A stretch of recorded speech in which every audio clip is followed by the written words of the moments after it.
Thank you for showing interest in one of our SPM Real Estate Superior Property Management homes. I'm going to go through a short process of what you're going to need to do to get qualified to rent that home.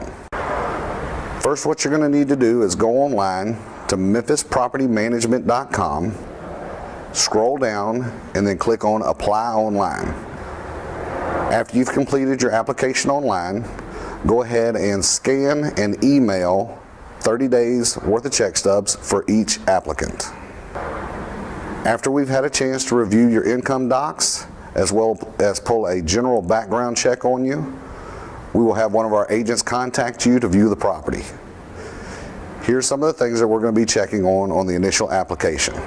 We're going to be looking for criminal background charges, also FEDs, which are filed evictions. That doesn't necessarily mean a forced eviction. That means it was just filed in court. Also, we're going to run a light credit check. Your credit score will not be the determining factor on if you get the house or not. It just needs to tell us exactly what's going on in your background so we can make an informed decision. When our agent contacts you to view the property and you're approved, we suggest that you go ahead and get a blank money order for the amount of the move-in fee.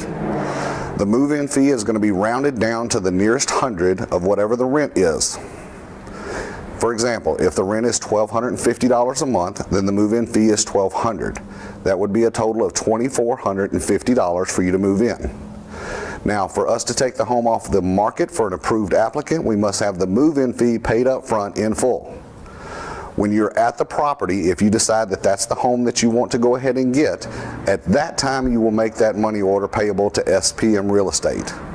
Keeping in mind that none of our agents take anything made out in their personal names, nor do we accept any form of cash. Once we receive that move-in fee and your approved application, we will go ahead and discontinue marketing that home to ensure the fact that your family gets to move into it. Once the house is removed off the market, you will be contacted by our office to determine and set up your lease signing date. Please make arrangements to do so during business hours. Well, that's it. I think that's pretty simple, pretty quick. We'll try to process your application as quickly as possible and do all that we can do to do this as efficiently and professionally as possible. I appreciate your time. Thank you.